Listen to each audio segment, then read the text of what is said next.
Bom, bom dia a todo mundo, a todos e a todas que estão aqui presentes em mais um dia aí de atividade, de palestra nessa semana. Queria agradecer a presença de todos. Primeiramente, queria agradecer a aceitação do Marlon e da professora Magali por terem aceito participar, virem aqui e dar essa palestra para vocês, compartilhar o conhecimento deles com vocês, tá? Eu vou dar um recadinho antes, como eu faço sempre, e daí eu apresento os palestrantes e nós damos início. Mantenha o microfone de vocês desligados, tá? Para não dar problema de interferência aí com o som ambiente de vocês. Podem manter as suas câmeras desligadas, tá? Sem problema nenhum, até para não sobrecarregar, não pesar muito, de vocês. As palestras, elas terão aproximadamente 40 minutos, 30, 40 minutos, fica a critério do palestrante. Após as falas dos palestrantes, vocês poderão fazer perguntas. Essa palestra ela está sendo gravada e vai ser disponibilizada depois, caso alguém tenha algum problema com a internet ou não possa assistir, em função de algum motivo pessoal. Então, façam suas anotações. Eu já vi que muitos professores pediram atividades para vocês e eu vou mandar as minhas na sexta-feira, após a última palestra, para dar aquela motivação aí para vocês assistirem, tá? Então, como eu falei, muito obrigado, Magali, muito obrigado, Marlon, por terem aceitado, tá? Vir aqui falar. O Marlon vai começar com a parte dele, a palestra do Marlon, então, está intitulada Microplásticos, uma marca da humanidade na história do planeta. O Marlon, ele é mestrando em Ciências Biológicas na Unicinos. Ele tem graduação em Ciências Biológicas pela Unicinos. Atualmente, ele trabalha como técnico de apoio ao ensino e pesquisa na Unicinos. Tem experiência em ecologia, com ênfase em ecologia de riachos, ecologia de paisagem, distribuição e conservação de espécies de peixes. Ele investiga a poluição de microplásticos em ecossistemas aquáticos, quantificando e descrevendo o problema dos poluentes ao longo dos cursos hídricos e qual o seu impacto sobre a ictiofauna, que são os peixes, e o ciclo ecossistêmico. Então, por favor, Marlon, fique à vontade aí, pode compartilhar. Bom dia. Cara, só vou perguntar, tem algum som no fundo aí do meu microfone? Agora parou. Tá, é que tem uma música pro meu filho ficar dormindo ali. Não tem problema. Então tá, pessoal, bom dia. Primeiramente, obrigado pelo convite aí, Carlos. Fico muito feliz em poder trazer um pouco do nosso trabalho do laboratório para o pessoal nas escolas, que eu acho muito importante. Fico feliz que tem mais de 45 alunos vendo também. Então tá, pessoal, vou começar aqui, compartilhar minha apresentação.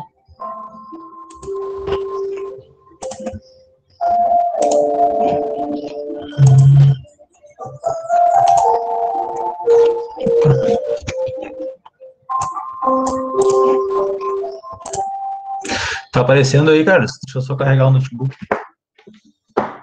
Tá, eu estou visualizando aqui. Pessoal, tudo ok? Então, vamos lá, então. Microplásticos e uma marca da humanidade na história do planeta foi o que eu resolvi apresentar para vocês, Como o Carlos já me apresentou ali, eu sou graduado em Ciências Biológicas e atualmente eu curso mestrado em Diversidade e Manejo de Vida Silvestre na Unicinos.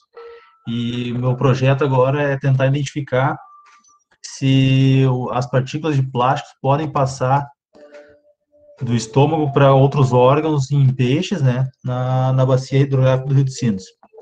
Bom, então, para a gente começar, a gente tem que saber o que seria o plástico, O plástico, na verdade, vem do plásticos, do latim, que é pegar uma matéria e dar molde e maleabilidade para ela.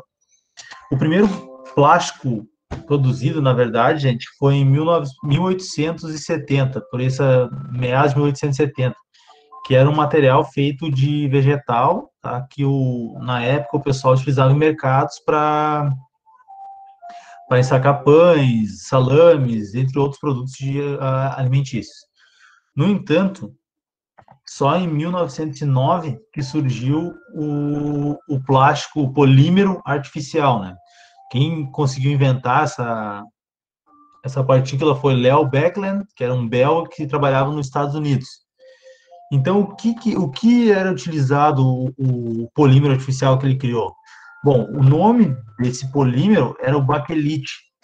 Vocês provavelmente vão encontrar na casa dos bisavós ou na casa dos avós de vocês produtos que eram a base do baquelite, né? Que é essa matéria que está aqui ao lado, ó. Cachimbos, maçanetas de porta, frascos de açúcar, arroz. Marlon, Oi? Desculpa te interromper aí, mas ele está travado no teu primeiro slide. Eu acho que tu já deve ter passado e... Ah, tá. Deixa eu colocar minha rede, então, aqui tá no Wi-Fi.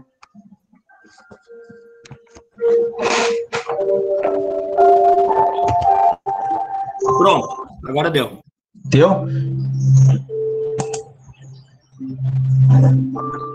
Tá, então, pessoal, o baquelite, né, que é o primeiro polímero artificial, o primeiro polímero sintetizado no laboratório, né, porque nós temos polímeros orgânicos na natureza e temos os polímeros artificiais, que são os criados em laboratório e indústrias, né. Então, o baquelite, ele foi muito útil porque, por exemplo, aqueles telefones antigos de girar catraca ali para chamar, eram todos à base do baquelite. Então começou a se investir muito e cada vez mais estudos para desenvolver polímeros artificiais, né? E na década de 30, 1950, surgiu o EPS, que é o nosso conhecido como isopor, né? A marca era isopor, mas ele era o poliestireno expandido.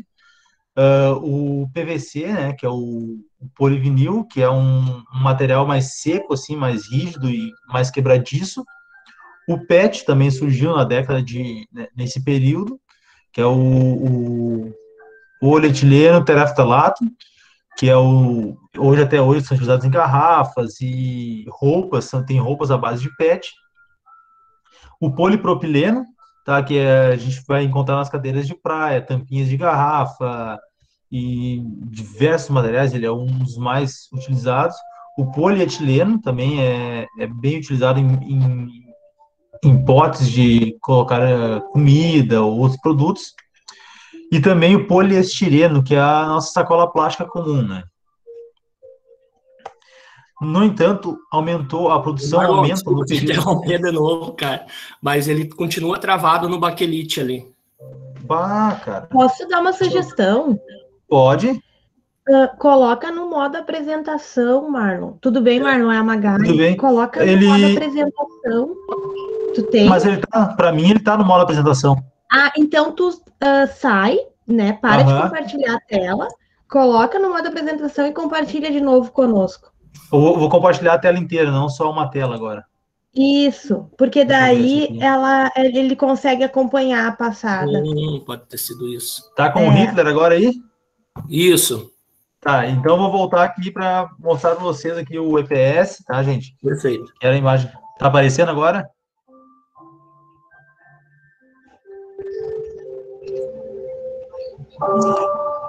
Oi?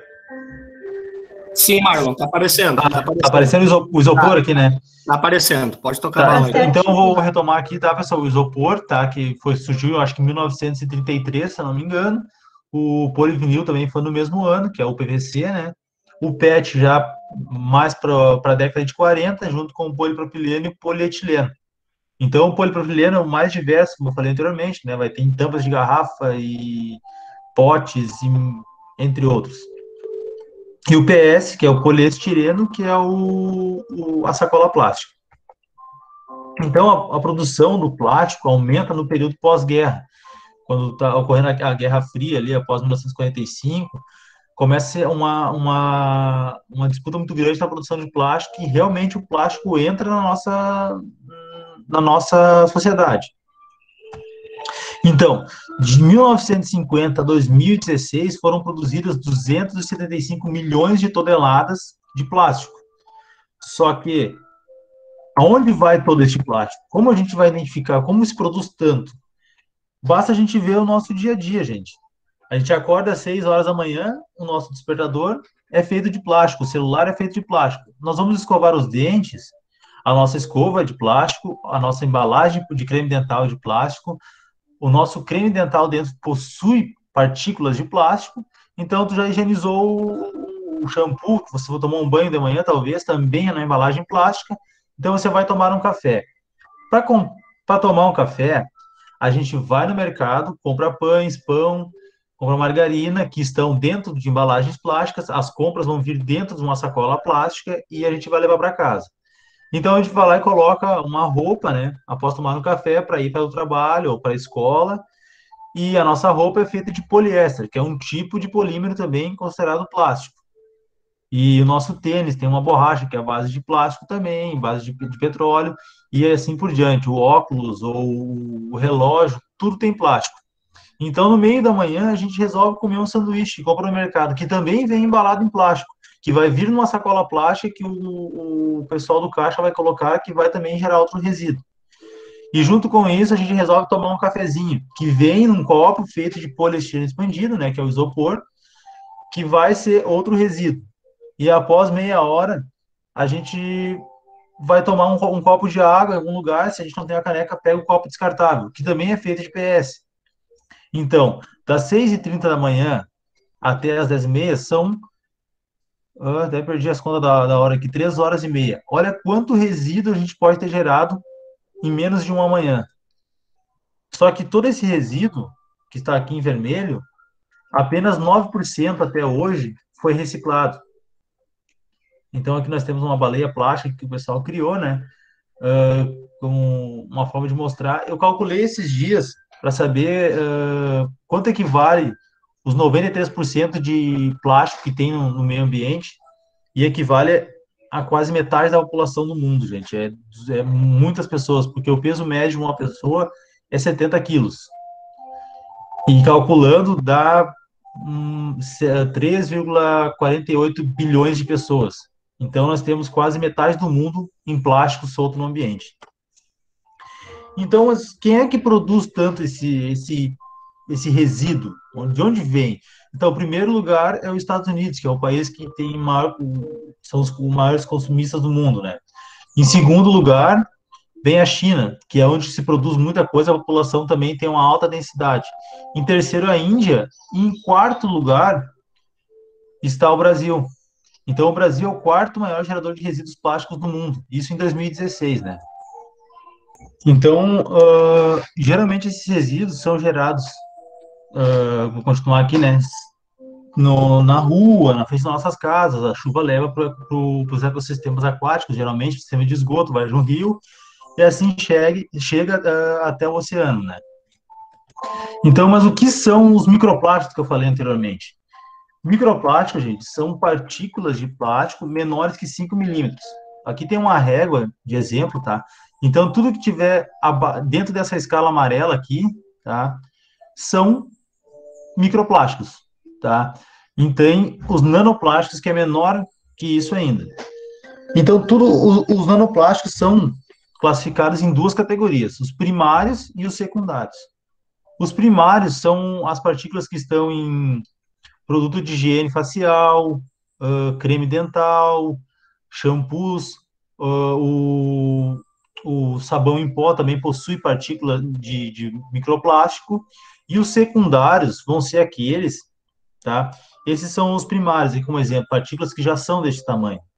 E os secundários vão ser aqueles que podem ser gerados de peças maiores. Por exemplo, uma sacola plástica que ficou na rua, começa a voar para lá e para cá com o vento, ela bate no chão, ela vai ter um atrito, ela vai se espedaçando aos poucos, de repente ela vira bilhões de partículas de plástico. Então, esses são os secundários, são fragmentos de uma peça maior. E os primários são produzidos desse tamanho e liberados desse tamanho nos produtos. Então, como ele vai ficar marcado na história? Aqui nós temos eu peguei um exemplo de um solo aqui, marcando os períodos geológicos, né? A era paleozoica, a era mesozoica, a cenozoica, e aqui está o tempo recente, tá? Então, este é o tempo conhecido como a marca do ser humano, né? Nós vemos aqui uma rocha sedimentar com várias lâminas de sedimentação. Então, essas partículas vão ficar sobre essa superfície, que ao longo dos anos vai criar outra superfície em cima, e ela vai ficar datada nessas regiões aqui. Assim como o pessoal encontra dinossauros hoje, fragmentos de invertebrados do Mesozoico, daqui bilhões de anos, se o ser humano ainda existir, ele vai encontrar fragmentos, numa perfuração aqui para datar a idade, fragmentos de polímero, de plástico, nessas rochas. Isso vai ser datado como o Antropoceno, tá, gente?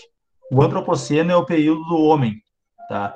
Vem logo o Holoceno termina em 1800 e começa o período do Antropos, que é o Antropoceno. Então, já se fala que o microplástico será uma das marcas do Antropoceno, junto com o petróleo e outros produtos, né? Então, mas onde mais a gente pode encontrar o microplástico? Será que é só no ambiente? Será que vai ser só nas rochas? A gente pode encontrar ele na teia trófica, que eu montei um exemplo. Ó. Aqui são partículas de plástico na água, e aqui tem um zooplâncton que comeu partículas. Esses verdes aqui, ó, são partículas de plástico, tá, gente? Que é identificado com fluorescência. Então, outro invertebrado maior pode vir a comer esse zooplâncton, que vai ser ingerido, né? Vai ser consumido por um peixe. Aqui nós temos um exemplo de peixe com um monte de plástico no estômago, mas ele pode ter ingerido daqui do zooplâncton ou dos invertebrados, que então vai passar para uma próxima etapa, que vai ser o pescador ali, o seu Joaquim, que levou o seu quarto a um nível especial para pescar o seu peixinho. Então ele vai pescar um peixe igual a este, né, por exemplo, com plástico, e ele vai ingerir. Vai fazer um peixe bem fritinho, bem gostoso, com as batatas fritas, limão, purê de batata, como ele preferir. Só que dentro desse tecido muscular do peixe aqui, vão estar partículas de plástico. E como ele vai comer bastante, ele vai ingerir as partículas. E aí começa a entrar no nosso ecossistema, no nosso organismo. Ele ingere, chega no estômago, vai passar pelo fígado, rins, intestino, e começa a entrar na corrente sanguínea, que pode parar onde? No cérebro, nos rins já tem registro, né? Então ele pode ir para todas as partes do corpo.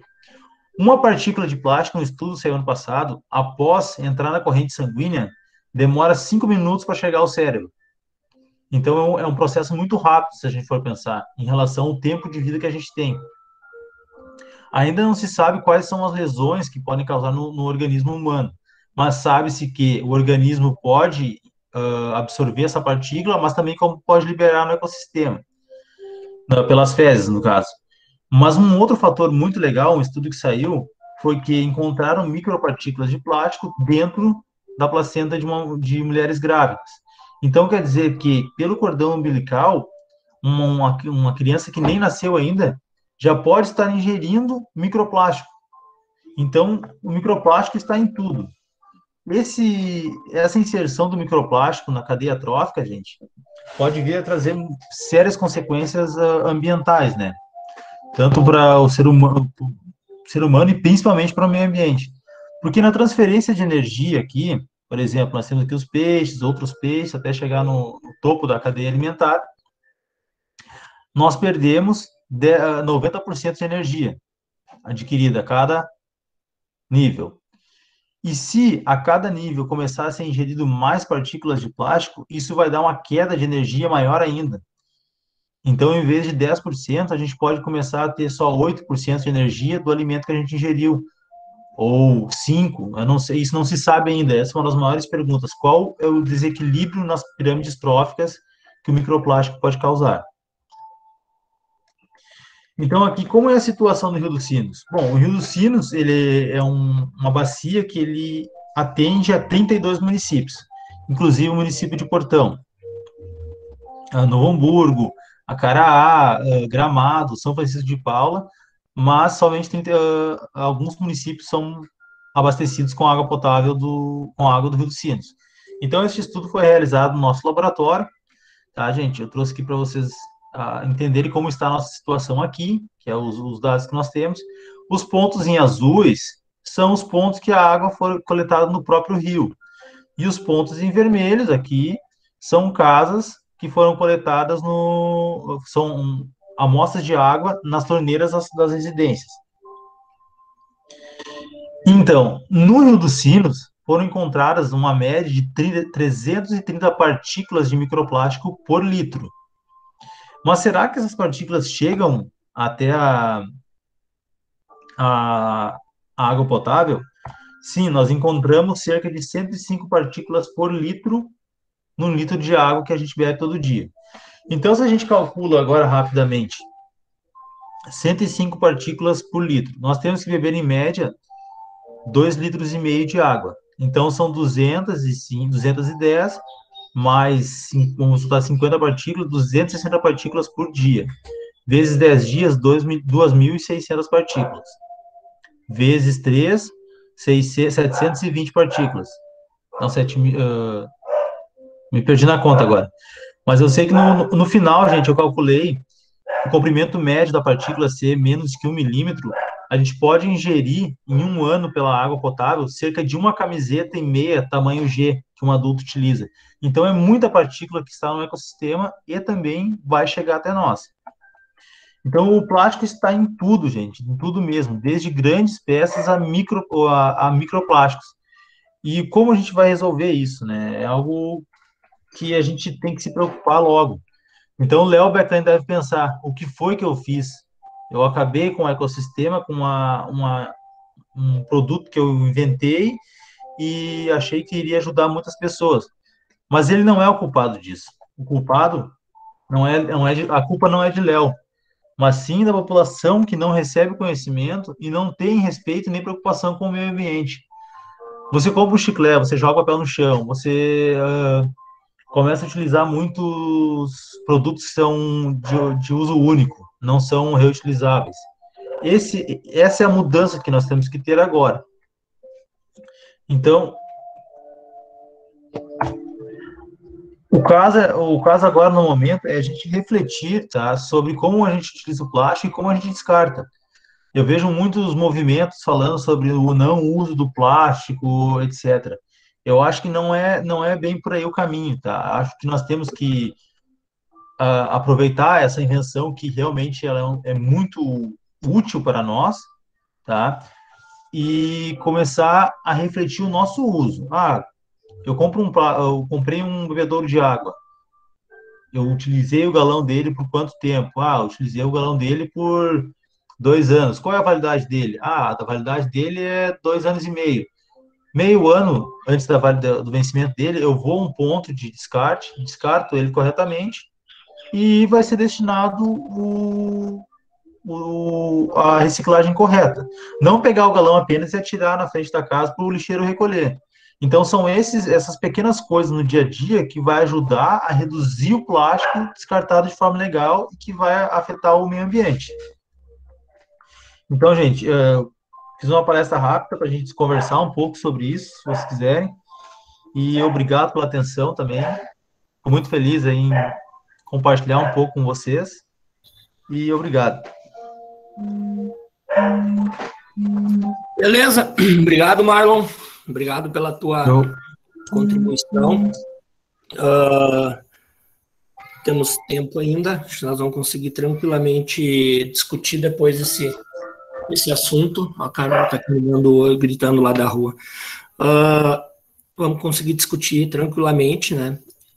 Muito obrigado pela sua contribuição. Ontem ainda eu comentei com eles, né? Quem assistiu se lembra, eu falei, hoje da manhã nós vamos dar uma palestra com o Marlon e espero que ele fale da quantidade de camisas e coisas que a gente consome em função dessas fibras plásticas, né? E realmente foi o que tu comentou, bem legal. Agora eu vou apresentar para vocês, você já conhece a professora Magali, tá?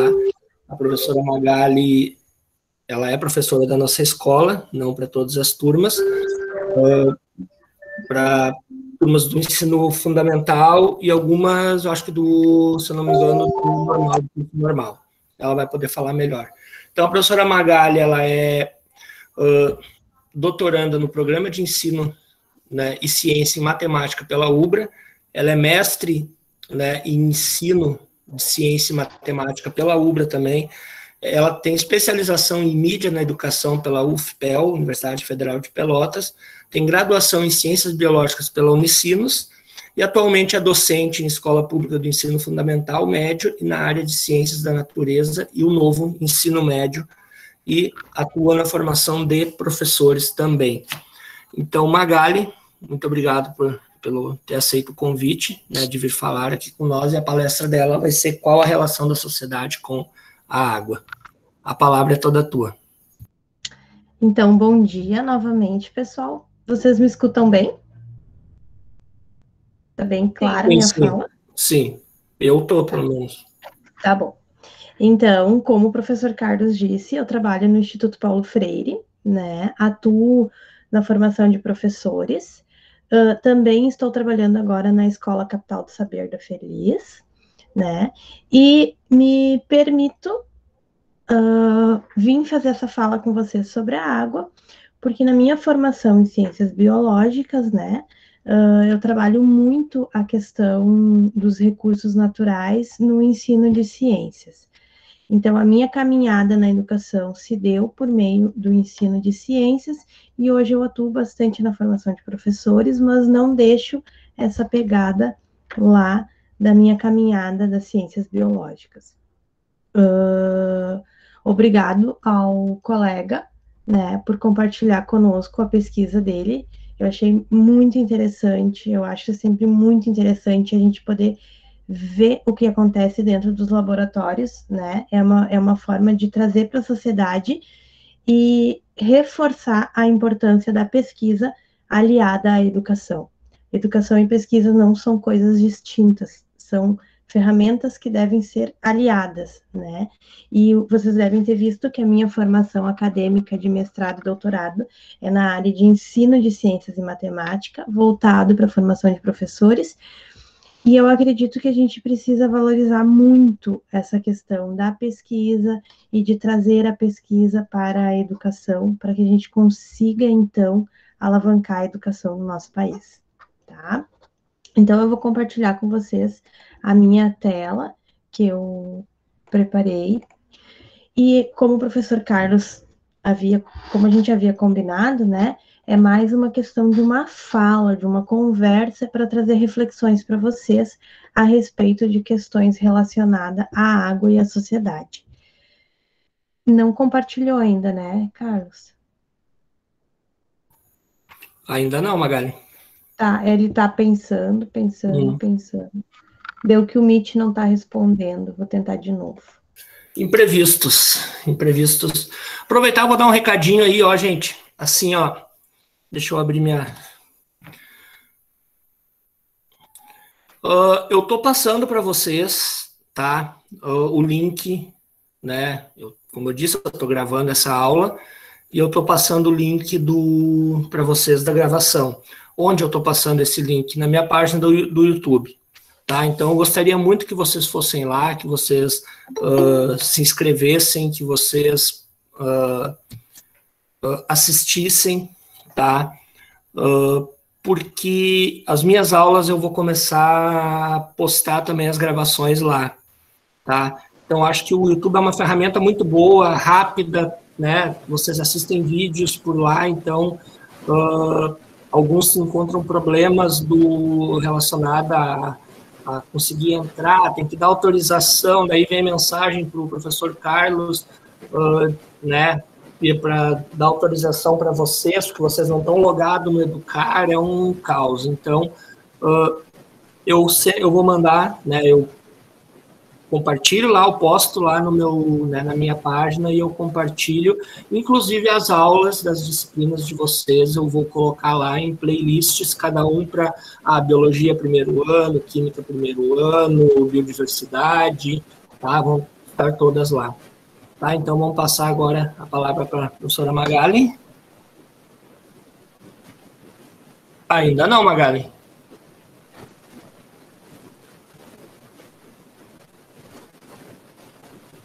Tenta falar sem o microfone. Será que tu consegue? Vocês me escutam agora? Agora sim. Tá. Então vamos ficar assim mesmo. Se der algum barulho externo, vocês me falem assim que se está atrapalhando, né? Tranquilo. Então, trago para vocês algumas reflexões hoje sobre a sociedade e a água. Por que eu escolhi este tema, né? O professor Carlos com convite de a gente vir trazer aspectos da água, tendo em vista o Dia Mundial da Água que ocorreu essa semana, né? E as relações da água que a sociedade faz com a água sempre são pertinentes nas minhas aulas e é algo que eu vou trazer para os alunos. Tá?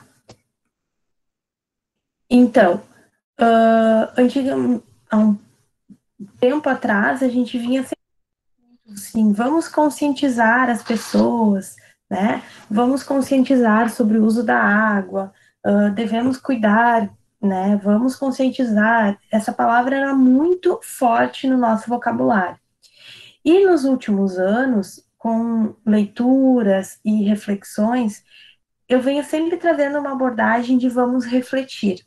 Eu acho que o vamos refletir faz com que eu, enquanto cidadão, realmente pare e pense o que eu venho fazendo e qual o contexto que tem ao meu entorno.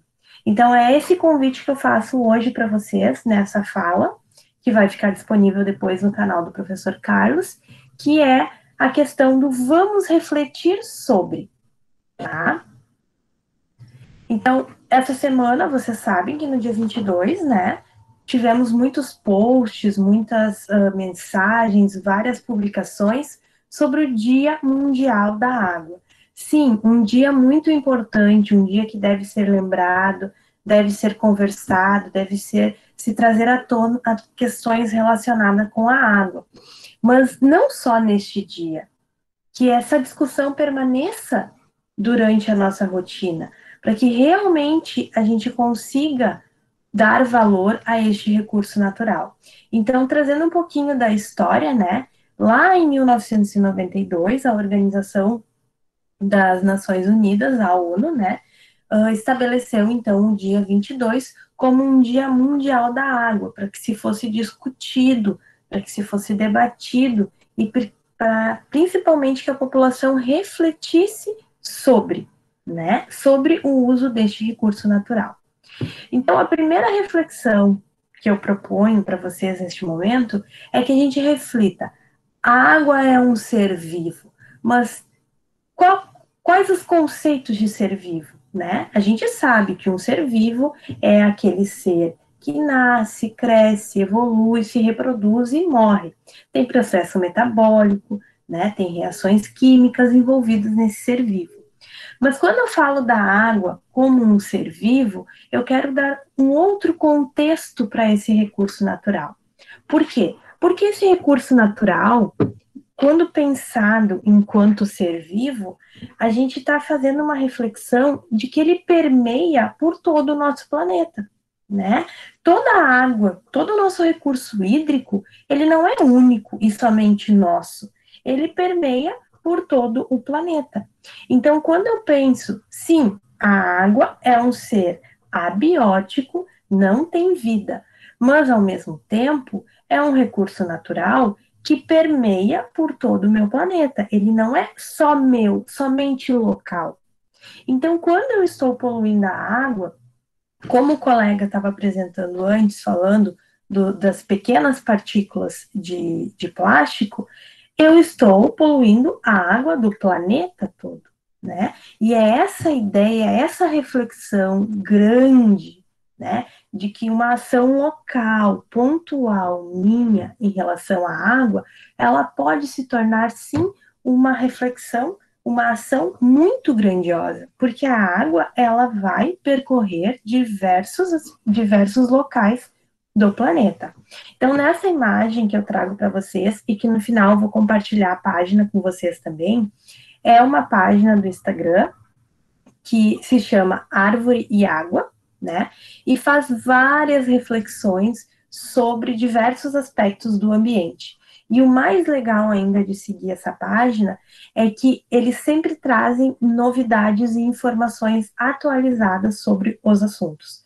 Então, Equador, Bolívia, Nova Zelândia e a Índia já consideram a natureza como uma pessoa, ou seja, os aspectos naturais, né, possuem direitos e proteção jurídica, tá? Então, isso é importante? Né? Porque nós ainda estamos num momento que não temos essa valorização pelos aspectos naturais, certo? Então, qual a importância desse recurso, né? Por que a gente precisa valorizar tanto esse recurso? Infelizmente, o ser humano, ele tende, né, a valorizar as coisas só quando ele percebe a necessidade delas, né? A gente não tende a valorizar algo se não vê a necessidade dela na nossa realidade. Então, a gente sabe que uma pessoa, né, com hábitos de vida saudável, deve consumir em torno de 3 litros de água por dia. Sendo assim, cálculos nos dizem que nas atividades diárias a gente consome mais ou menos 50 litros de água, né?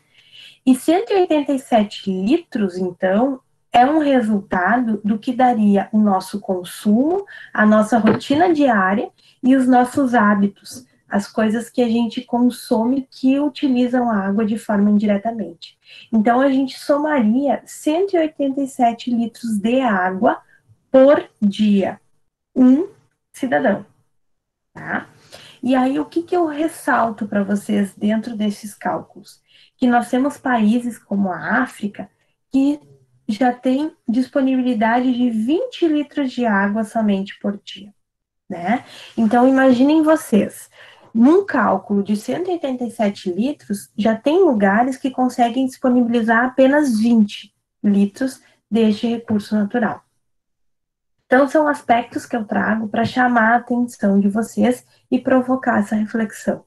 Mas aí vocês vão me dizer assim, que vocês vão na escola, que vocês foram na escola, que vocês leram um livro, que vocês viram num desenho, ou em alguma série, em qualquer lugar, que a Terra, o nosso planeta Terra, tem 71% composto por água. Nossa, 71%, isso é muita coisa. E ainda, mesmo assim, a gente fala em falta de água no planeta Terra, certo? Então, primeira coisa, a falta de água é algo que já não é mais tão falado, né? Porque a gente sabe que esse recurso, ele passa por um ciclo chamado de ciclo hidrológico, e a gente sabe que acaba voltando para a Terra o recurso hídrico, evapora, condensa, sobe, mas a gente se refere aqui à falta de água potável, porque como vocês viram na apresentação anterior, nós estamos provocando danos, poluições ambientais, de forma que a gente não consiga mais tornar a água potável com os índices necessários para o nosso uso diário, certo? Então, eu alerto que daqueles 70% de água do planeta, apenas 0,2% é água doce de rios, lagos, né, que podem ser usadas para consumo. E esse 0,02% é a porcentagem que a gente polui. E essa poluição que a sociedade provoca por causa dessa relação que ela tem com os recursos hídricos, a gente vai ver logo em seguida, tá? Então, um panorama bem básico para vocês. O que é a infraestrutura natural da água, né? A água, os recursos hídricos, onde eles se encontram? Nos rios, lagos, reservatórios, nos lençóis freáticos, correndo seus percursos de formas naturais. As várzeas são localidades extremamente importantes para as bacias hidrográficas, certo? Por quê? Porque são os locais onde os rios tomam vazões em momentos de chuvas intensas. E essas chuvas intensas, elas têm também uma importância no contexto, no cenário, no nosso ecossistema, certo? Então, quando a gente aterra uma várzea para fazer um loteamento, quando a gente constrói um prédio sem prever o tratamento do esgoto, quando a gente sai derrubando toda a mata ciliar para fazer um projeto ou uma estrutura na margem de um rio, a agricultura de forma desordenada, tudo isso causa impactos não só no solo, mas nos recursos hídricos locais e em âmbito maior também, porque as regiões próximas dessas áreas que forem depredadas também vão receber seus impactos. Porque vocês lembram que eu falei lá no início, a água percorre todos os caminhos do nosso planeta. Ela não é apenas local, certo?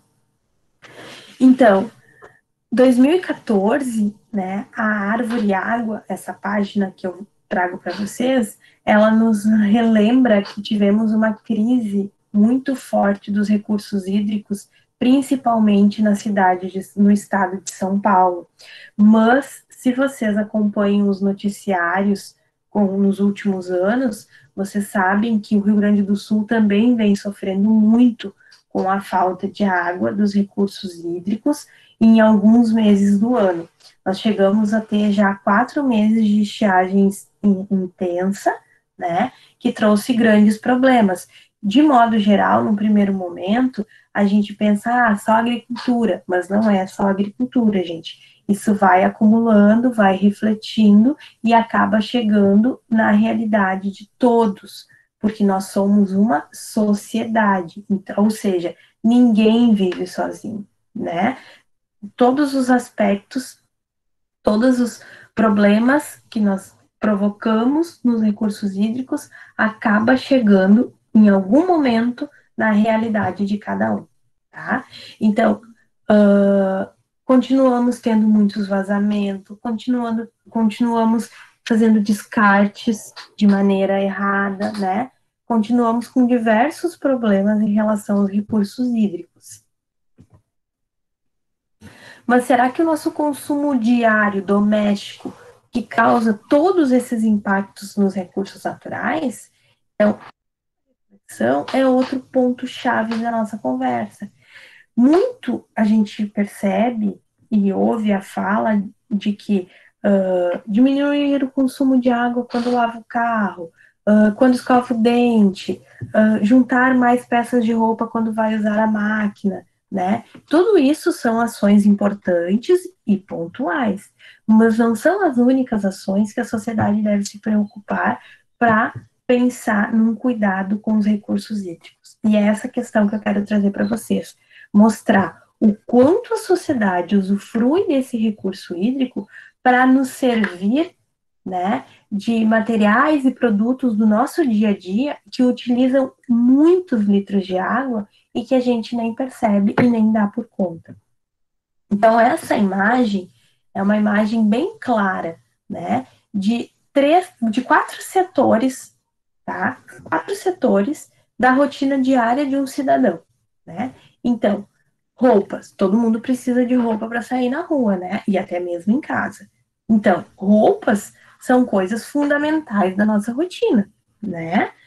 Sapato, roupa, olha a quantidade de água para a produção de um par de sapato. 8.000 litros de água. Imaginem vocês, quem adora comprar sapato, quantos 1.000 litros de água tem guardado dentro do seu roupeiro, né? Calça jeans, usamos muita calça jeans, né? Temos uma cultura muito forte do uso de calça jeans, e sendo que ela ocupa 9.000 litros de água, né? E aí, camiseta de algodão, 2,7 mil litros. Nós que moramos numa região que tem inverno, e o inverno, de certa forma, rigoroso, quando comparado com outras regiões, a gente sabe a quantidade de roupa que a gente tem no nosso roupeiro e que a gente precisa para passar um inverno, né? Então, imaginem vocês se nós começarmos a fazer esses cálculos. Quantos 1.000 litros de água nós temos dentro do nosso roupeiro guardado, né? É uma infinidade. E a gente está falando de roupa, né, gente? Itens que a gente precisa para viver em sociedade. E aí, entrando na questão da comida, é outro item também muito necessário para a nossa sobrevivência, né? Infelizmente, a gente não faz fotossíntese, né? Nós precisamos retirar comida do ambiente, certo? Então, a gente pensa assim, mas a água é um líquido que eu uso para me hidratar, e a comida é outra coisa, mas eles estão relacionados, né? Na produção do queijo, por exemplo, que é um item que eu uso para fazer torrada, ou para comer pizza, ou em diversas outras comidas, a gente tem a utilização de 5.000 litros de água, né?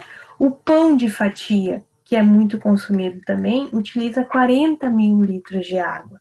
O cafezinho santo de cada dia, para produzir o café, né? 140 litros de água, fora a água que eu uso para passar ou fazer o café, né? A carne, eu até tenho uma imagem separada, porque é um dos grandes vilões na nossa alimentação, né? A produção de carne em relação ao uso dos recursos hídricos, tá? Então, tem a questão dos costumes também, né? A gente precisa tomar banho, que são hábitos de higiene, a gente precisa lavar as mãos, que o cálculo que eu trago para vocês aqui era antes da pandemia, era um cálculo previsto em 5 litros de água por dia lavando as mãos, mas com a vinda da pandemia e novos hábitos foram surgindo, a gente sabe que a gente está gastando muito mais água, né? Uma porque as pessoas estão ficando em casa e outra porque a gente precisa intensificar a lavagem das mãos para tentar frear a proliferação do vírus na sociedade. Então, tomar banho 240 litros de água, mas lembrando que é um banho dentro dos padrões de necessidade, não é nem aquele banho onde eu fico lá cantando no chuveiro e fico 20, 30 minutos debaixo do chuveiro, certo? Então, o outro item que a imagem apresenta também são os acessórios, né? Computador, folha de ofício, uso do carro. Aí vocês vão me dizer, tá, mas esses acessórios a gente não precisa. A gente não precisa em alguns aspectos, né? Em algumas realidades. Vamos supor, computador. Computador, ele era opcional até um certo tempo, mas com a adesão da tecnologia na sociedade, inclusive na educação, vocês sabem que vocês precisam ou de um computador ou de um celular, que também tem um alto índice de uso de recursos hídricos para sua produção, que também gera resíduos na sua produção, tá? Folha de ofício, diversos outros materiais de uso escolar, certo? Então, tudo isso é utilizado no dia a dia, né? São acessórios, como o carro, eu posso usar o transporte público para causar menos impactos, mas a gente sabe que a nossa sociedade, ela não consegue mais ficar sem esses meios, sem esses recursos no trânsito, tá? Então, essa imagem, ela traz algumas reflexões de quanto mais água é utilizado no nosso dia a dia e, de certa forma, fica camuflada na nossa realidade, né? Porque a gente sempre pensa, bom, eu tomo 3 litros de água, eu fecho a água quando eu escovo os dentes, eu cuido para lavar a minha roupa, maior quantidade de peças junto dentro da máquina, não fico num banho demorado, sendo assim, eu cuido dos meus recursos hídricos. Não é bem assim. A gente sabe que o consumo precisa ser freado, a escolha de alimentos precisa ser reanalisada para que eu possa realmente dizer que eu contribuo com o consumo dos recursos hídricos do ambiente, certo? Então, qual a relação desses dados com a sociedade? O que a sociedade pode fazer para mudar esses dados? Vocês sabem que a sociedade gira em torno de uma roda chamada economia. Todos trabalham, todos recebem, todos gastam, certo? Então, eu também não posso simplesmente vir aqui e dizer, não, para tudo, vamos parar de produzir eletrônicos, vamos parar de produzir comida. Não é assim que funciona. Nós vivemos em sociedade e estamos no século XXI. A gente precisa fazer reflexões de como nós podemos podemos fazer novas escolhas e mudar alguns hábitos, certo? Então, a água está presente em praticamente todos os processos industriais. Isso é uma coisa que vocês precisam ficar pensando, né? Não existe, assim, um processo industrial que ocorra sem o uso da água. Alguns utilizam mais, outros utilizam menos. Tá? E aí eu trago de uma forma separada o cálculo da água virtual envolvida na produção de carne bovina, né? E aí você sabe, nós temos nos últimos anos uma discussão muito grande sobre o consumo da carne bovina, porque a carne bovina, ela precisa retirar a mata nativa, fazer campo para criar o gado, então ali eu já causo um impacto ambiental, né? Eu já provoco mais erosão, eu já provoco mais danos no meu lençol freático, né? E a carne bovina, ela é criada, o boi, ele é criado por meio de grãos, né? Então, 1.300 quilos de grãos, né? Para 7.200 quilos de pasto, para alimentar um animal de 200 quilos. Então, as proporções são muito, né, discrepantes. Então, a água para um animal, ele vai de 3.069 milhões de litros de água para eu ter esse único animal de 200 quilos, né? Então, vejam, não é uma questão de levantar a bandeira e dizer, eu vou ser vegetariano, eu vou ser vegano, eu vou isso ou aquilo, não. É uma questão de entender as reflexões e os dados, né? A produção de carne, no momento, ela é vista como uma grande vilã. E então a gente precisa refletir, entender e compreender como podemos fazer algumas substituições, certo? Então, mais 24 mil litros de água bebida, mais 7 mil litros, totalizando 3,1 milhões de litros de água usada para produção de um quilo de carne, certo? Ou seja, esse cálculo, ele nos promove muitas discussões, porque são muitos danos aos recursos hídricos para eu ter 1 quilo de carne. Esse 1 quilo de carne provavelmente vai ser vendido no mercado dentro de uma embalagem de plástico. Então, mais uma vez, eu vou estar poluindo o meio ambiente. O plástico onde é vendido a carne, ele vai estar contaminado com os resíduos da carne. Ele já não vai conseguir ser reutilizado na reciclagem. Então, é outro aspecto relacionado. Então, o que eu quero trazer para vocês hoje?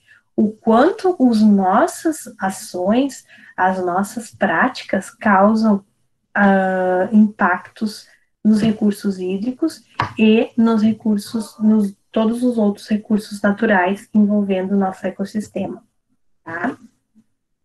Então, contribuindo aqui com a fala que é mais pontual referente sobre a água. Como acontece a erosão, né? Ali vocês estão vendo os dois bichinhos que tem na imagem, os dois boizinhos. Por que eles estão relacionados com a erosão? Como eu falei anteriormente, na produção, na criação de bovinos, a gente retira a mata para fazer campo. Isso faz com que o solo fique frágil, aumenta os problemas com erosão, né? E a gente tem um problema ambiental naquela região, além de ter o consumo excessivo de água para criação e para produção daquela carne que vai chegar lá no açougue para ser vendida. Então, dando uma acelerada aqui, a água, ela tem diversos aspectos a serem refletidos. O uso excessivo, que é aquilo que a gente sempre fala, não precisa lavar o carro com a mangueira aberta, pode lavar de balde, não precisa lavar a calçada com água limpa da torneira, pode lavar com a água que sai da máquina. Todos esses aspectos são aspectos pontuais que devem ser levados em consideração. Mas a poluição, ela não deve ser só pontual, né? Ela deve ser pensada no nível macro, no nível maior, porque a sociedade polui a água e usufrui os recursos hídricos num contexto muito maior, né? Como vocês viram ali, para fazer a produção de carne, de eletrônicos, da nossa vestuária, a gente usa os recursos hídricos e aí a gente ainda polui o ambiente, né? Polui esses recursos.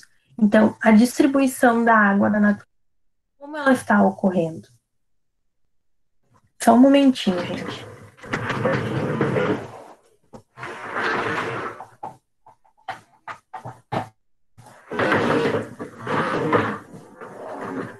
O Brasil, né, trazendo mais para a nossa realidade, o Brasil é rico em água, né? E ele é um país muito visado porque a gente acredita numa competição entre os países em busca deste recurso hídrico. Tem alguns autores que falam na questão de uma guerra hídrica, né? Onde seja, os países vão começar a disputar esse recurso. Então, o que a gente pensa? E o que os estudiosos nos falam também? Que como o Brasil tem diversos recursos hídricos, tem uma gama de recursos hídricos bem volumosa referente a outros países, os interesses começam a surgir nas negociações políticas, tá? Então, por isso é muito importante nós, enquanto cidadão, termos consciência dessa abundância dos recursos hídricos no nosso país, para que a gente consiga acompanhar, opinar, né, e pensar sempre no que seria melhor para o país, e não em relação aos interesses políticos, tá?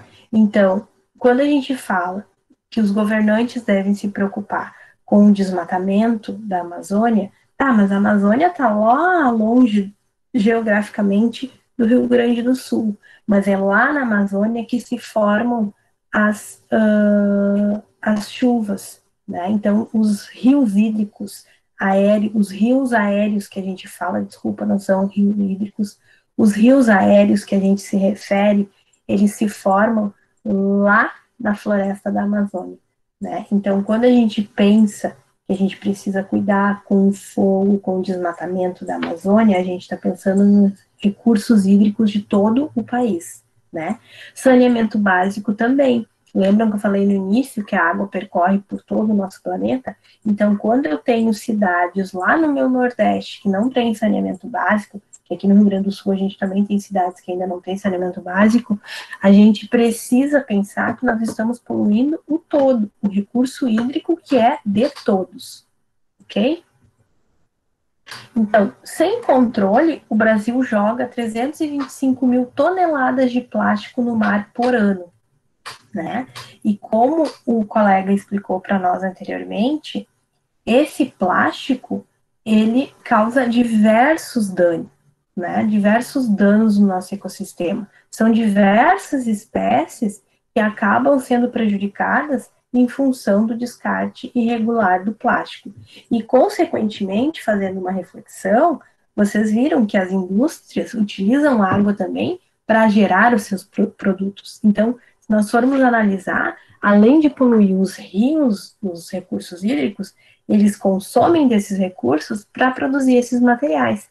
Então, quando eu faço escolhas, quando eu posso optar por não usar tanto plástico, eu estou contribuindo para toda uma cadeia do meu ecossistema. E aí eu pensei em trazer para vocês os tipos de poluição de água, né? Porque às vezes a gente pensa que a poluição da água ela está só relacionada com aquele plástico que eu atiro lá no rio, com aquele papelzinho que eu atiro no meu bueiro, né? Mas nem sempre é só isso. A gente tem uma poluição física ali, de atirar resíduos sólidos, né? Mas a gente tem uma poluição química, né? Que ocorre pelos materiais que a gente descarta no ambiente, que vão liberar produtos químicos que vão chegar no nosso lençol freático e vão contaminar a nossa água, né? Um exemplo disso é os estudos feitos com a liberação de hormônio. Vocês sabem que as mulheres geralmente tomam pílula, né, para evitar a gravidez, E esse hormônio é eliminado na urina, que vai parar no rio, e ele acaba provocando o fim de algumas espécies da biodiversidade local daquele ecossistema, né? Então, o descarte de produtos químicos nos recursos hídricos é uma poluição química muito forte, que causa muitos danos, né? Então, não é só a pílula anticoncepcional. Todos os outros remédios que são utilizados pelo ser humano também vão acabar sendo eliminados pela urina e também vão acabar nos recursos hídricos, né? Então, tudo isso causa uma contaminação muito grande nos nossos recursos hídricos. Aí a gente tem a contaminação térmica também, né? Que são a água quente das indústrias. Vocês sabem que muitas indústrias trabalham com caldeiras, né? E utilizam uma demanda muito grande de água para que as caldeiras consigam trabalhar. E a gente tem também a contaminação biológica, que é feita que acontece por organismos patogênicos, que são bactérias, vírus, protozoários, vermes, tudo isso que é descartado de maneira irregular nos nossos esgotos, certo? Então, o remédio que a gente consome em casa, que a gente usa nos animais para produzir esses animais, de uma forma ou outra, ele vai parar lá no rio e causar uma contaminação hídrica, ok? A reciclagem do plástico também é um fato que eu trouxe aqui para uma discussão com vocês, porque a gente ainda tem uma baixa reciclagem de plástico, né? O plástico ele ainda é um material que causa vários danos e corroborando com a fala do colega anteriormente, ele deixou bem claro na fala dele, eu acho que ficou bem perceptível que a garrafa plástica não é só eu pegar e dizer depois, vou mandar para o reciclado. Não, né? Todo esse processo, ele acaba deixando no ambiente danos que podem causar milhares de problemas, inclusive na nossa cadeia trófica. Ou seja, o nosso nível energético de cadeia trófica, de consumo, tá caindo, está sendo afetado pela quantidade de plástico que estão vindo nas gerações, certo? Então, quando eu compro essa ideia de que, eu estou comprando, mas eu vou reciclar, eu não estou indo de acordo com os dados e os índices que a ciência nos mostra sobre as poluições ambientais e a poluição dos recursos hídricos. Outro aspecto relevante que a gente também deve pensar é a questão dos postos de gasolina, né? Como a gente sabe, no nosso país, a fiscalização é algo que geralmente não ocorre tão regularmente. Então, os postos de gasolina, como eles têm os tanques no solo, né, eles acabam poluindo além do que a gente consegue ver aos nossos olhos, né? Vocês sabem que nós temos placas tectônicas, que a gente tem movimentações de solo, e isso faz com que ocorram fissuras e pequenos vazamentos nesses tanques de reservatório de óleo e gasolina nos postos. E esses vazamentos acabam poluindo os nossos aquíferos, né? Toda a nossa água armazenada no solo. Essa poluição é uma poluição invisível, né? E que acaba degradando os nossos recursos hídricos, tá? E outra imagem que eu trouxe para vocês também, para reforçar a ideia da contaminação dos aquíferos, que é algo que a gente não vê a olho nu, é a mineração, né, a retirada de minério do nosso solo, o plantio, o uso de agrotóxico também influencia muito, né, os resíduos da pecuária, porque eu falei para vocês antes bastante sobre esses aspectos, né, então a pecuária ela sempre aparece presente nesses problemas, a falta de saneamento, os lixões, né, o descarte irregular, tudo isso acomete bastante os nossos lençóis freáticos, certo? Então, quem gasta mais água? Essa imagem traz uma reflexão para nós. O agronegócio, né? A indústria, o uso urbano, ele é alto também. O uso rural é baixo, né, a mineração e as usinas elétricas. Então, o que essa imagem nos faz refletir, né? Que o nosso consumo diário, ele deve ter cuidados pontuais, mas se nós não mudarmos questões relacionadas ao comportamento da nossa sociedade, nós não vamos atingir os índices necessários para o controle e a preservação dos nossos recursos hídricos. E isso vai nos gerar grandes problemas ambientais, sociais, causando cada vez mais problemas de saúde nas pessoas, né? Cada vez mais problemas ambientais, que você sabe que as alterações climáticas estão acontecendo de uma forma desenfreada, né? E nos trazem grandes problemas ambientais. Então, eu convido vocês a fazer essas reflexões para tentar mudar as percepções de vocês quanto a alguns comportamentos ambientais em relação aos recursos hídricos da sociedade, né? Se eu deixo de ser tão consumista, eu estou colaborando com essa reflexão. Se eu consigo reaproveitar, né, um computador, um celular que tem um leve problema, mas eu consigo mandar a manutenção e seguir utilizando, eu estou deixando de consumir eletrônicos, eu estou colaborando com essa cadeia, né? Se eu consigo utilizar produtos para minha alimentação de um produtor mais próximo, né? Se eu consigo diminuir a quantidade de embalagens dos alimentos que eu consumo, eu estou colaborando para essa cadeia. Essas são as reflexões referente à água, além de todas aquelas outras que vocês já sabem, que eu queria trazer e gostaria que vocês fizessem daqui para frente na rotina diária de vocês, tá? Então, tá tudo perdido? Não tá tudo perdido. Temos o que fazer ainda? Temos o que fazer ainda. Nós precisamos rever algumas questões do nosso dia a dia, certo? Carlos? Oi, Magali. Deu o meu tempo? Não, se tiver mais alguma coisa para acrescentar, por favor. Tá, eu só vou finalizar então. Ok, tá muito boa a Tá palestra. bom? Vamos seguir então. Então, outra coisa que eu gostaria de chamar a atenção de vocês também é como a gente pode utilizar melhor a água na nossa rotina diária, né? Lá na escola, os alunos da escola que já são lá do Paulo Freire sabem que o professor Carlos criou até uma cisterna com eles, reutilizando a água.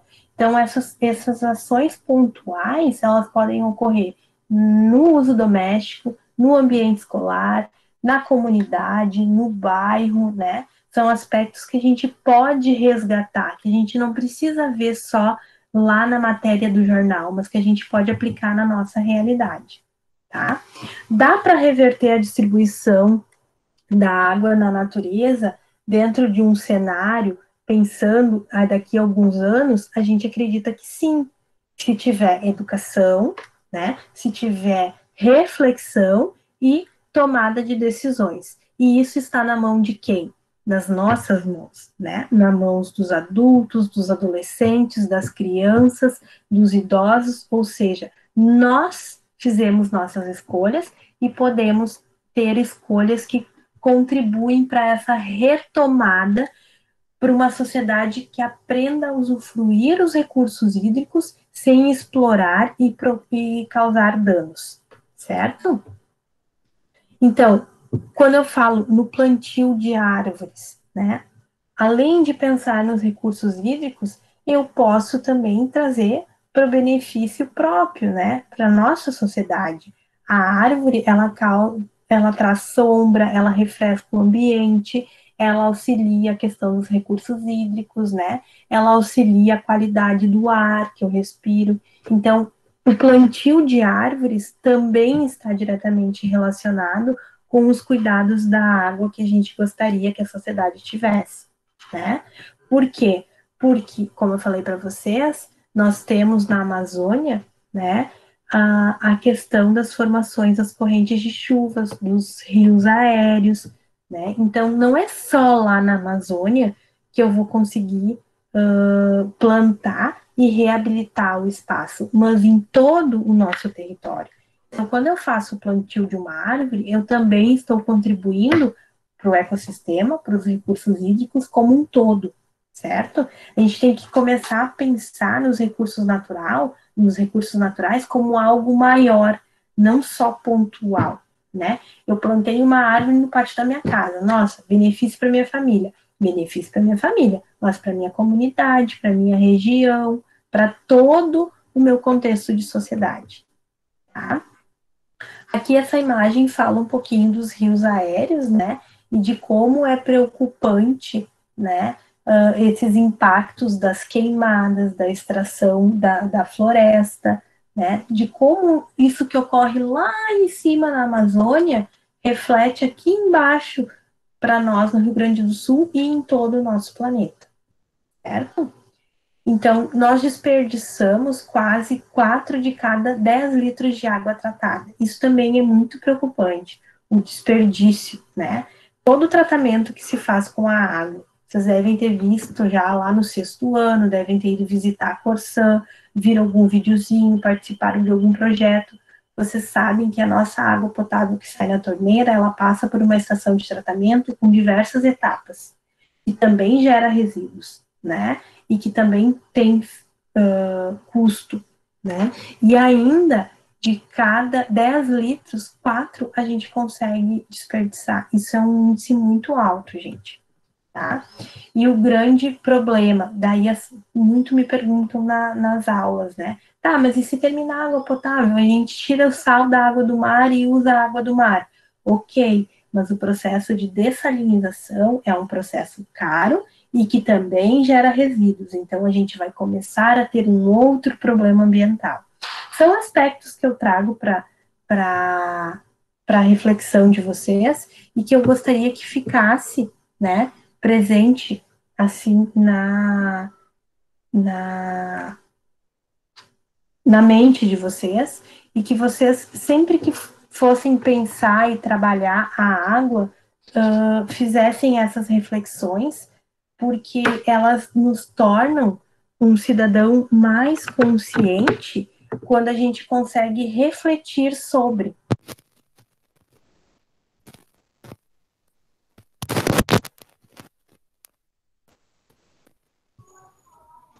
Oi, Magali, não estamos escutando. Questões, eu estou finalizando, estão me escutando? Sim, agora sim. Tá, então são questões que eu trago para vocês terem elas permeando o pensamento de vocês quando a gente fala em natureza, ecossistema, água, tudo isso está dentro de um pacote só, né? Estarmos consciente é importante, mas saber refletir sobre é mais importante ainda, certo? Essa é a minha pequena contribuição, tá bom? Obrigado, professora Magali. Pequena contribuição, não, uma grande contribuição à sua fala, tá? Inclusive a do Marlon também.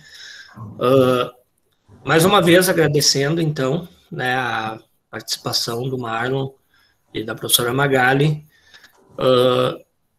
Muito boa a fala, realmente, de vocês trazer esses problemas, essa situação, refletir sobre, né? A professora Magali comentou ali que a água passa por uma estação de tratamento, tem vários processos, mas que o Marlon comentou na palestra dele muito bem que o tratamento da água ele já não é suficiente para evitar que a gente receba água com problemas, né? Por exemplo, microplásticos dentro, né? Saindo das nossas torneiras. Já não é mais possível, né? Dizer a água tratada é melhor que a água do... Não, né? Em alguns aspectos, a água tratada é melhor do que a água, né, de poço, mas os problemas, né, nós estamos sempre criando mais problemas. E até porque as contaminações, né? A gente a sociedade criou uma falsa ideia de que a contaminação da água é aquela contaminação visível aos olhos, né? E a contaminação química, ela não vem à tona, né? Então, a questão da medicação, de tudo que é liberado nos recursos hídricos que formam essa contaminação química, que as estações de tratamento não dão conta, né? De fazer essa limpeza, né? Então, eu acho que a reflexão sobre as nossas atitudes que talvez podem nos dar um caminho melhor para como conduzir tudo isso. Sim. Só uma colocação, Carlos. Em questão da contaminação da água potável, se a gente for pensar, né, a água é tratada com produtos químicos, a gente sabe disso, né? Sulfato de alumínio, entre outros, que vem em sacos de linhagem de plástico. Então, ela sai tratada ali já com um produto que vem embalado no plástico. Então, ela vai entrar na nossa casa uma tubulação de PVC, que é um plástico. Vai sair na torneira de plástico, que a maioria das pessoas compram torneira de plástico hoje banhada em alumínio, né?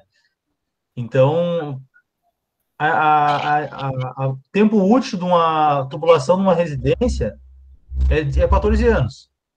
Mas nós não temos a cultura de trocar 14 anos de tubulação, porque tem que quebrar toda a parede da residência. E nós não temos a cultura de deixar os canos expostos para fora para trocar depois. Por isso que esses novos prédios têm as tubulações externas. E outro aspecto, junto com essa colocação do Marlon, eu sempre trago para os alunos a questão da compra de água da bombona. Aí a gente está tomando uma água mais limpa, né? Mas a água está armazenada numa bombona, que fica rodando em cima de um caminhão, pegando sol e aquecendo, né? Então, qual é a interferência do plástico da bombona com aquela água que está ali? Qual vai ser? Quantas vezes ela é reutilizada, aquela bombona? Né? Tem toda essa questão também. Saiu... lembrei agora de um comentário que a professora Magali fez na questão dos anticoncepcionais, né? Saiu um estudo recente, acho que foi ano passado, numa população que mora na Groenlândia, no Ártico, bem no norte, lá, uma população numa cidadezinha pequena, não me lembro agora quantos habitantes tem, mas é muito pouca gente, e eles fizeram uma pesquisa com os micro-organismos, né, daquela região, da água daquela região, né, microplânctons e tudo mais, e eles verificaram que a concentração de remédios, de substâncias que são usadas em remédios, principalmente para depressão e outros problemas, chegou já lá nos animais lá. Tá, mas da onde que vem isso se a população ela é minúscula naquele vilarejo, né? De algum lugar está vindo, né? Então, não tem mais como fugir hoje, infelizmente, né, de tu ter contaminante, seja por remédio, seja pelo detergente que tu lava a tua louça, seja pelo plástico que sai da tua torneira. O que a gente tem que entender é se conscientizar para que isso, né, diminua, para que isso reflita lá no início onde é produzido. Eu trabalhei em projeto de vida no passado com os alunos sobre consumo e consumismo, né, e eu falei sobre a questão da pegada ecológica também, que é o quanto a gente agride o meio ambiente, quanto que a gente usa em termos de área no nosso dia a dia, né, e eu trabalhei isso com eles, a gente tem que reduzir, nós temos que reduzir o consumo, né, não deixar de consumir, não acho que essa é a solução, foi bem comentado, né, pelo Marlon e pela professora, mas repensar nossos hábitos. Se a carne bovina desmata 80%, para ter uma ideia, de 80% da carne bovina que é consumida no Brasil, do gado que é produzido no Brasil, 80%, de 100%, 80% é responsável pelo desmatamento da Amazônia. Então, imagina como que a gente pode fazer isso para melhorar. diminuindo o consumo. Ninguém precisa parar de comer, mas diminuindo o consumo. Daqui a um pouco eu vou, né, comer meio-dia, não vou comer de noite, eu vou comer de noite, não vou comer de dia, vou trocar por uma carne de frango, vou trocar por uma carne de porco, né, para quem come. Então, fazer esse revezamento, porque a carne de frango, na produção de 1 quilo de carne de frango, o consumo de água é muito menor mesmo, né? Manteiga é uma coisa, margarina é uma coisa que consome pra caramba água, então talvez diminuir o consumo. A internet hoje está cheia, o YouTube está cheio de soluções para esse tipo de situação, onde tu consegue lá, tá cheio de receitas bacanas de alguma coisa que tu substitui uma tal margarina, ou tu substitui um tal queijo, tu substitui a carne. Tu não precisa... Hoje a informação, ela nos traz muitas possibilidades de mudança. Cabe a nós refletir, né, refletirmos e fazermos essa escolha, né, de não consumirmos todo dia uma mesma coisa. A gente pode mesclar, e fazendo isso nós vamos diminuir a pressão sobre o ambiente, sobre os ecossistemas, e a questão dos rios aéreos, rios voadores. Grande parte da chuva que chega aqui e abastece a nossa agricultura, ela é da Amazônia. Ela é da Amazônia. Então, se nós desmatarmos muito lá em função desse consumo desacelerado, né, de carne, e tiver um desmatamento muito grande, esse ciclo vai se interromper ou vai diminuir, e aí nós vamos ter problemas futuros relacionados à nossa agricultura, vai faltar alimento na nossa mesa, né? Nós falamos sobre abelhas na segunda-feira, sobre a questão da agricultura e a importância, né? A gente falou sobre a pandemia ontem, né? A questão, né, eu até comentei com vocês a questão do desmatamento, que existem possibilidades da próxima pandemia, não digo uma pandemia, mas nós temos um surto em regiões aqui do Brasil por causa do desmatamento, porque nós estamos invadindo, e esses vírus, bactérias e organismos que estão quietos lá no canto deles, eles entram em contato com nós, e nós não temos a defesa para isso, né? Então, repensar o nosso hábito, ele é muito, muito, muito importante. E o repensar buscando equilíbrio, né? Isso aí, consumir menos e consumir de forma saudável, né?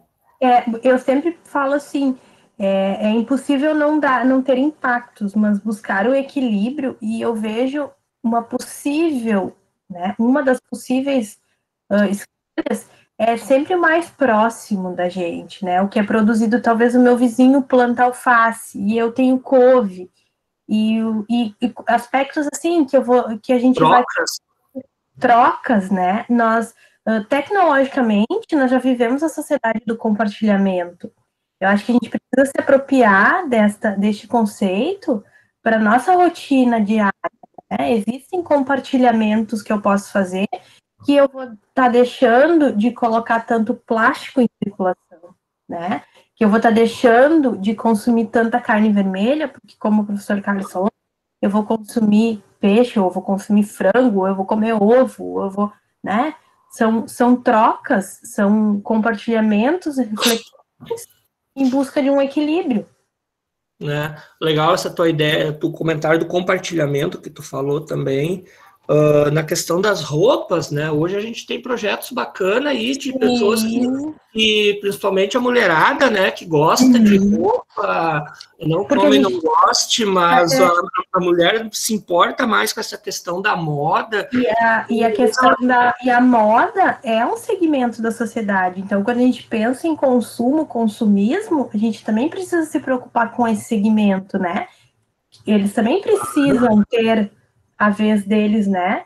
Então, claro. A gente pensar, repensar, customizar, repassar, são aspectos que envolvem a moda também de uma maneira mais consciente, né? Sim, para tu tingir, por exemplo, para tu, né, tingir um tecido, tingir uma calça, né, lá na indústria, tu joga muito litros de água, né, de produtos químicos na água, tu joga chumbo, tu joga uma série de substâncias químicas que prejudicam, né? E isso, de que forma isso volta para nós? Isso volta com o consumo de peixes, por exemplo, né? O Marlon trabalha bastante com essa área aí, ele pode nos dizer melhor, mas o consumo, né, isso tudo, a gente vai trabalhar em biodiversidade, a questão da bioacumulação, né, nós trabalhamos ano passado, vamos trabalhar esse ano de novo, né, tudo que tu joga na água, ela vai para o organismo, para a cadeia trófica, o animal come aquilo ali, ele não perde que nem a energia tu perde ao longo de uma cadeia, mas esses produtos químicos, eles vão acumulando no corpo ao longo da cadeia. Por exemplo, né, a quantidade é muito maior num peixe de produto químico do que no fitoplâncton, lá no zooplâncton, que aquele peixe se alimenta. E ela vai ser muito maior no nosso corpo, que nos alimentamos do peixe, o peixe se alimentou e isso só se acumula, isso é prejudicial para nós, né? Então, o que tem bastante é importante também. Essa colocação aí, Carlos, é o bisfenol, né? Que é um dos compostos principais para a produção de plástico, né? Sim. Então, o bisfenol agora está sendo também altamente estudado, porque, tudo bem, o plástico se quebrou, partículas menores e menores e menores e menores, mas chega um ponto que na água vai ficar, vamos dizer assim, dissolvido só o bisfenol. Uhum. E o bisfenol pode alterar até o DNA. Já tem estudos que avaliam o efeito do bisfenol geneticamente, né? Então, tem estudos que mostram que pessoas mais expostas ao bisfenol, ao plástico, no caso homens, né? A gente falou antes sobre o anticoncepcional, mas no caso homens, o espermatozoide tem uma redução na eficiência da cauda até chegar ao óvulo. Então, isso é um negócio que agora, mês passado, então, um negócio que eu fiquei assim, pô. Então, antes eu falei que o microplástico estava na placenta antes da criança nascer, mas então, antes do óvulo fecundar, já tem um efeito. Ele já está causando um impacto, né? E a questão da roupa também, o que cresce muito, acho que mais na Europa, principalmente no velho mundo, né? É a questão do brechó. O brechó é muito mais forte que lojas de departamentos, né? Porque a única loja de departamentos realmente que é grande na Europa é a Decathlon, que vende materiais esportivos e tal. Essa é uma das maiores lojas.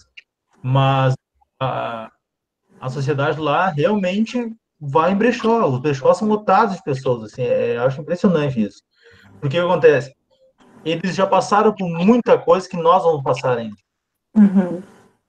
É a mesma coisa que um dia eu estava numa aula de problemas filosóficos e antropológicos, se eu não me engano, lá no Unicinos, e um colega da história criticou essa ideia na época a Alemanha estava vindo injetar dinheiro na preservação da Amazônia.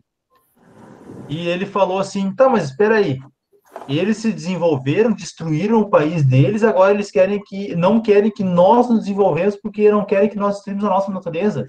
Não, eles já passaram por um problema muito sério lá. E eles estão tentando ajudar outro país que está se desenvolvendo a não realizar os mesmos erros.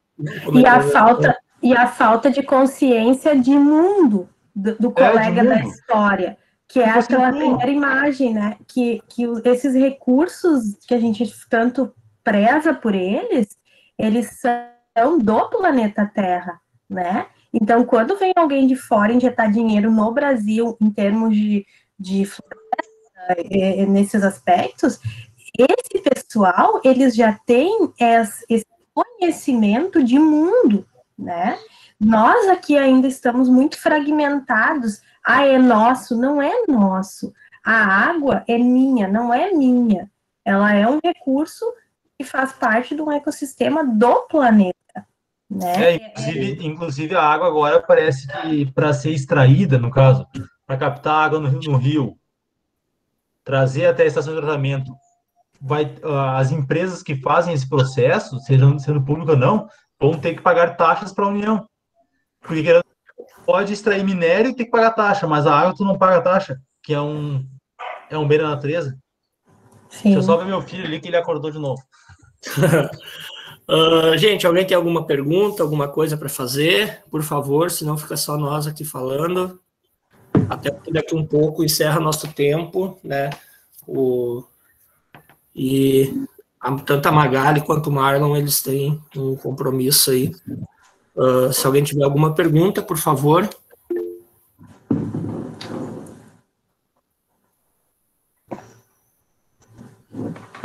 Ninguém? Professor, Fale. eu trabalho em mercado e daí, muitas vezes por dia, todo mundo vem buscar aquelas bombonas de água de 20 litros, sabe? Sim. E muita gente vem falando, essa água é mais limpa, é mais saudável. É realmente mais, Magari? É aquela questão do mais limpo ou mais saudável dentro de alguns aspectos, né?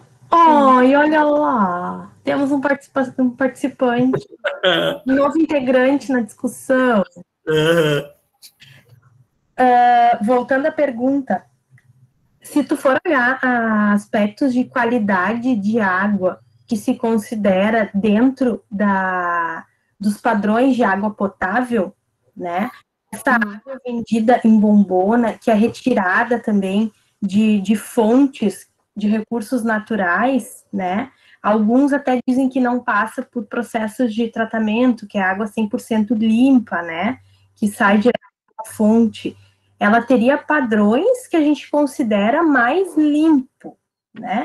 Mas eu sempre ressalto a questão do armazenamento dela dentro de bombonas de plástico, né? Por mais que são bombonas desenvolvidas para o armazenamento de água, o Marlon, que é o colega que tem mais conhecimento do plástico, eu não consigo acreditar em um material feito de plástico que não vá ter contato, que não vá passar algo para para aquela substância que é armazenada ali, né? Até essa questão plástico, aí por exemplo, a mamadeira de criança, né? Isso, quando aquece... O Canadá, desde 2011, proibiu o uso de plástico em bisfenol na produção de mamadeira. Mas essas bombonas que nós utilizamos não são livres de BPA. Exato. E aí, o que acontece? Quando o plástico aquece, com a luz do sol, em cima do caminhão, no transporte, dentro do mercado, o plástico libera o bisfenol, né? Por isso que não se usa mamadeira de plástico em micro-ondas, ou não se usa pote de plástico em micro-ondas, porque a gente vai estar liberando o bisfenol do plástico no alimento. Então, quando a Daniele, quando a gente fala, essa água da bombona ela é mais limpa, dependendo do cenário que tu tá analisando, né? Se tu tá falando em água, se eu pegar a água pura ali no rio, um monte de dejetos que a gente sabe que tem, e a água da bombona, dentro desse cenário, a água da bombona vai estar mais limpa. Mas se tu fizer uma reflexão sobre o plástico, o bisfenol que é liberado com o aquecimento e transmitido para os líquidos que estão no interior do plástico, aí tu já não sabe dizer, a gente já não pode dizer que essa água da bombona é tão limpa, certo? Sim, a maioria compara com a água realmente que sai da torneira, sabe? É que o pessoal tem um certo preconceito com a água da Corsã, que passa pela questão de tratamento, né? E a água da bombona é água de fontes naturais. Que também já estão contaminadas. Já tem trabalhos que encontram na água do poço partículas de plástico, né? Isso, aí que eu ia dizer, aí a gente entra numa questão econômica. Essa água de fontes naturais é de alguém que está querendo ganhar dinheiro e está fazendo dinheiro vendendo água, né? Então, e cada vez está mais caro. Isso. Então, quais são os padrões? Qual a fiscalização dessa fonte natural que o cara está tirando água para vender, que ele está embalando, que ele está industrializando, né? É uma questão social muito maior do que a gente consegue, assim, muito maior do que essa análise que o pessoal que passa lá por ti no mercado fala assim, essa água é mais limpa. É um cenário muito maior a ser analisado. Não sei se eu consegui ser clara. Sim, sim. Porque muita gente vem buscar para trocar, sabe? A vazia pela cheia. Muita gente fala isso, né? Uhum. Ok, alguém tem mais alguma pergunta? Teve um caso também, agora falando em água de poço, lembrei, alguns anos atrás, deixa eu só pegar o bico, caiu. Aqui no Rio Grande do Sul, no interior, começou a ter um alto índice de diarreia nas crianças na escola. E foi, e começou a ter nas casas, primeiro culparam a escola, né, que era a merenda. Daí fecharam a escola, só que começou a aumentar os casos. Começou a aumentar, começou a ter em adultos e quase uma cidade pequena, de 5 mil habitantes no máximo, quase 70% da população estava com esse problema. Então, foram investigar o que aconteceu. Uma pessoa com extração, com poço artesiano, né, perfurado, tinha uma patente, construiu um banheiro. E essa pessoa, em vez de colocar uma cisterna, etc., ela pegou o cano da privada, enterrou e cavou ao lado do cano que era captada a água da caixa d'água. E começou a largar o seu esgoto da privada dentro do lençol freático. Então, tipo, aí que a gente fala como é necessário que o conhecimento científico, etc., vá para essas pessoas, que cheguem até elas, não fiquem só dentro da academia, né, ou da pesquisa. Por isso que eu digo, é muito importante essa ligação da pesquisa e da educação, né? Porque não é só a educação de conteúdo de livros didáticos, mas a educação de conhecimento, de informação, né? Essa de refletir sobre o que está sendo lido ou falado, né? Como a Daniele fez ali, ela pegou algo do dia dela e refletiu dentro do que a gente está falando aqui. Isso é muito importante, né? Fazer essas conexões. O Alberto, eu vi que o Alberto levantou a mão. Por favor, Alberto. Bom dia.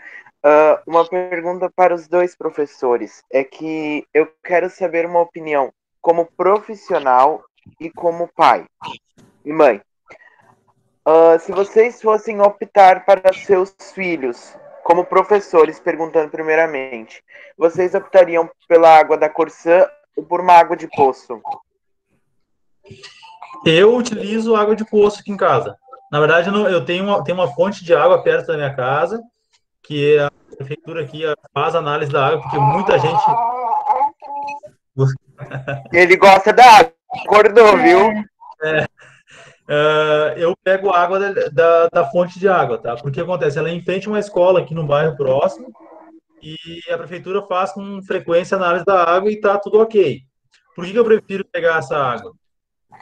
Porque a quantidade de compostos químicos que é inserido no tratamento, eu acho meio pesado. E pela questão do plástico, meu trabalho, tudo isso, eu prefiro buscar água na fonte de água. Mas para meu filho, né? Para nós beber só cozinhar, o chimarrão, eu utilizo água da torneira. A minha realidade não me permite, eu não tenho água de poço, tá? Mas por falta de... Eu vou ter que sair porque eu tenho que levar ele para mamar, gente. Eu vou ter que ir na reunião. Marlon, desculpa. Muito obrigado pela tua participação aí. Brigadão. Tá bom, Marlon? Um abraço, pessoal. Se cuidem aí, usem máscara, né? Vamos proteger. É verdade. Tchau, um prazer. Então, só para fazer a minha colocação, eu não utilizo poço porque eu não tenho a oportunidade. Se eu tivesse a oportunidade, eu teria água de poço, fazendo análise dentro do tempo 6 em 6 meses, uma análise química do poço, né? Mas como eu não tenho, eu utilizo a água da Corsã. Por que eu pergunto isso? Porque quando eu e a minha avó tomamos a água da Corsã, é porque na nossa casa, na nossa residência, é água de poço. E é um poço que ele é cavado a 70 metros para baixo, né? E quando a gente toma a água da Corsã, a gente tem piriri. Para não falar diarreia. Porque é que a quantidade de produtos químicos no processo de tratamento da água da Corsã fica como um organismo estranho no organismo de vocês, entende? E é muito engraçado, porque por mais que ferva essa água da Corsã, que dizem que ela purifica, né? Toda água se ferve, purifica e tudo mais. Se a gente bebe igual, tem o mesmo, como eu vou dizer, o mesmo resultado, dá piriri igual. Por isso que a gente evita tomar essa água da Corsã, porque até esses dias é que é o mesmo lençol freático dos vizinhos todos aqui, que a gente tem. Tem a minha casa, um vizinho na frente, um vizinho mais atrás, assim, e é o mesmo lençol freático de água. E um dos vizinhos que não tem neurônios, ele encheu uma piscina com água de poço. E daí o que aconteceu? Puxou do fundo, sabe? Remexeu o fundo, a terra, e daí a água ficou muito escura. Parecia até que tinham colocado, claramente, tinha barro na água. Então ela estava bem escura, amarela. Daí a gente teve que comprar, como a Daniele falou, comprar essas águas minerais vendidas em mercado. Porque a gente não sabia, a gente estava achando que estava... como ela estava incolor, né? Ela estava com cor, então a gente optou por não beber, por achar que ia fazer mal. Mas agora eu estava refletindo que talvez foi até pior tomar água do mercado mineral do que essa de poço, por causa do plástico, né? Mas muito obrigado pela resposta, tá? Sim, sim. A saída que tu poderia ter tido, se tu não tivesse a água do mercado, tu poderia ter filtrado a tua água de poço, né? Porque, pelo que tu falou, era barro que estava vindo, né? Que foi tirada uma grande quantidade de água do poço. Então, um filtro poderia ter te ajudado. Pois é. Essa era a solução. Mas não é, como é que eu vou Uma explicar? Não possível. era bem barro. Não era um barro. Ela tava... Sabe como é que eu vou dizer assim? Era cor... Não vou dizer que era de urina, porque urina é muito amarela, mas era um amarelo clarinho, sabe? Não, daí na dúvida é melhor fazer uma análise, né? Pois Até é, pra pois é. água era bom fazer uma análise química agora, né? A gente até fazia antigamente, porque vivia dando esse tipo de situação, daí parou por muitos anos. Eu acho que faz o quê? Uns 10 anos que não tinha dado isso de novo. Mas eu acho que é melhor a gente procurar e fazer uma análise mesmo. Sim. É bom uma análise. Tá? Então, eu quero agradecer o convite do professor Carlos. Ok, obrigado, Magali. A Magali também tem os seus compromissos ali. Peço que foi bem legal. Se tiver alguma pergunta, envie para mim ou para a professora Magali, né? Sim, ou envia para mim, eu junto tudo, envio para ela, né? E daí ela responde à medida do possível, né? Isso. Dentro do tempo dela. Então, eu queria agradecer a presença de todos. Novamente, amanhã nós vamos ter uma palestra sobre alimentação socioambiental com a Bruna Oliveira. Ela é curadora, administradora de uma página onde ela trabalha, ela é nutricionista e ela trabalha com curadoria alimentar, mas a curadoria alimentar socioambiental, né? Então, vai ser uma palestra bem bacana, um assunto bem bacana aí para vocês, né? Aproveitem, espero todos, e muito obrigado, professora Magali, né, novamente. Eu que agradeço. Tá? E foi um prazer. Um grande abraço para todo mundo. Tchau, tchau. Tchau, gente.